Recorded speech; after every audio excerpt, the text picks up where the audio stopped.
అండి అది ఎప్పుడు క్లిష్టకాలములు, టైట్ కార్నర్స్. కార్నర్ అంటే మూల, టైట్ అంటే మన జీవితంలో ఏమి చేయాలో తోచన పరిస్థితులు మనకు వచ్చినప్పుడు, ఉపద్రవములు, బాధలు, వ్యాధులు, విషాదకరమైనటువంటి సంఘటనలు వచ్చినప్పుడు ఏం చేస్తారండి? మామూలుగా జబ్బులు లేకుండా అలాగే జీవితంలో ఎప్పుడు నువ్వు అలాగ ఉన్నావు అనుకో, దేవుడికి దూరం అవుతుంటావు. నాకు అన్నీ బాగానే ఉన్నాయి కదా అని వస్తామా?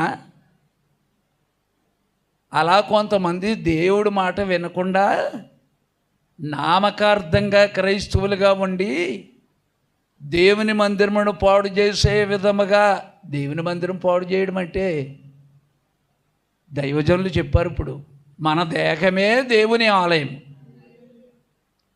దేవుని ఆలయం పాడు చేయడం అంటే ఫ్యానును ఇక్కడ ఉన్నటువంటి దాన్ని పాడు చేయడం కాదు.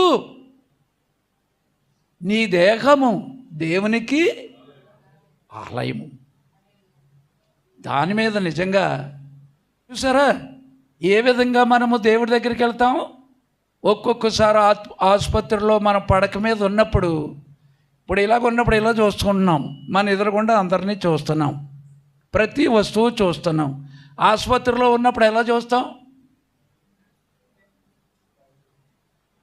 ఇలా చూసుకుంటామా? ఆసుపత్రిలో ఉన్నప్పుడు యాక్సిడెంట్ అయితే కాళ్ళు పైకి ఎలాడగడతాడు, కాలు ఇరిగిపోతేని. అప్పుడు కాలు పైకి ఉంటుంది, కాళ్ళు ఎక్కడికి వెళ్తాయి? పైకి వెళ్తాయి.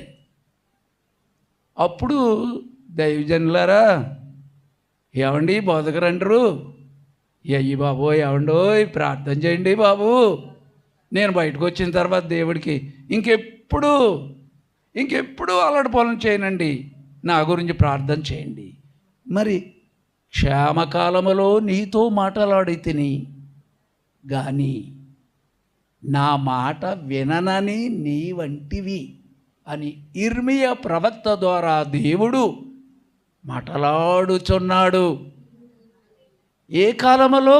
దుర్దినములు రాకముందే, వీటి యందు సంతోషము నాకు లేదని నీవు చెప్పకముందే. ఒంట్లో ఆరోగ్యం ఉంది, డబ్బు ఉంది, ఉద్యోగం ఉంది, ఆస్తి ఉంది, దేవుడు క్షేమకాలం ఇచ్చాడు. కానీ నా మాట విననని ఇర్మియా ప్రవక్త ద్వారా దేవుడు చెప్తున్నాడు.